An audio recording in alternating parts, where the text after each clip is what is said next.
वरूथनी एकादशी महात्मा।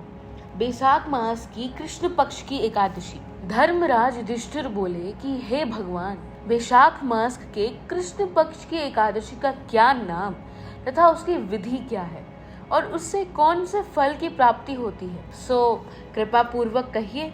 भगवान श्री कृष्ण बोले, हे राजराजेश्वर, बैसाख मास के कृष्ण पक्ष की एकादशी का नाम वरूथनी है। यह सौभाग्य को देने वाली है। इसके व्रत से मनुष्य के समस्त पाप नष्ट हो जाते हैं और अंत में सुख मिलता है। यदि इस व्रत को कोई दुखी स्त्री करती है तो उसे सौभाग्य मिलता है। वरूथनी के प्रभाव से ही राजा मानधाता स्वर्ग को गया था। इसी प्रकार धुंधुमार आदि भी स्वर्ग को गए थे। वरूथनी एकादशी के व्रत का फल 10 सहस्त्र वर्ष तपस्या करने के फल के बराबर है। कुरुक्षेत्र में सूर्य ग्रहण के समय जो एक बार स्वर्ण दान करने से फल मिलता है, वही फल वरूथनी एकादशी के व्रत करने से मिलता है। इस व्रत से मनुष्य इस लोक और परलोक दोनों में सुख प्राप्त करते हैं व अंत में स्वर्ग को जाते। हे राजन, इस एकादशी का व्रत करने से मनुष्य को इस लोक सुख और परलोक में मुक्ति मिलती है। शास्त्रों में कहा गया है कि हाथी का दान घोड़े के दान से अधिक उत्तम है और हाथी के दान से भूमि का दान उत्तम है।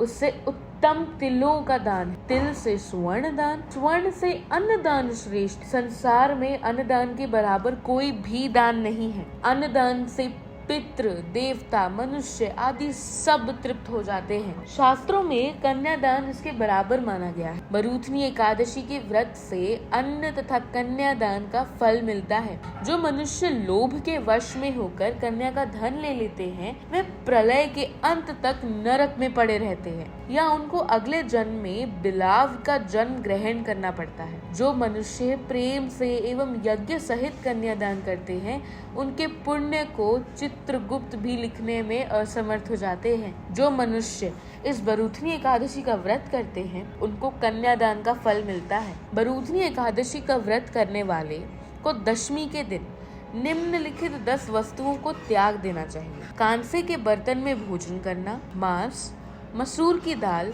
चना, कौंदों, शाक, मधु यानी कि शहद, दूसरे का अन्न, दूसरी बार भोजन करना, स्त्री संगत या अन्य किसी के साथ मैथुन करना। उस दिन जुआ नहीं खेलना चाहिए तथा शयन नहीं करना चाहिए। उस दिन पान खाना, दातुन करना, दूसरे की निंदा करना तथा चुगली करना और पापियों के साथ बातचीत भी नहीं करनी चाहिए। उस दिन क्रोध करना, झूठ बोलना त्याग देना चाहिए। इस व्रत में नमक, तेल तथा अन्न वर्जित है। हे राजन, जो मनुष्य इस एकादशी का विधि पूर्वक व्रत करते हैं, उनको स्वर्ग लोक की प्राप्ति होती है। अतः मनुष्य को पापों से डरना चाहिए और जो मनुष्य यमराज से डरते हैं, उनको इस वरूथनी एकादशी का विधि पूर्वक व्रत करना चाहिए। इस व्रत के महात्मा को पढ़ने से 1 सहस्त्र गोदान का फल प्राप्त होता है। इसका फल गंगा स्नान करने के फल से भी अधिक है।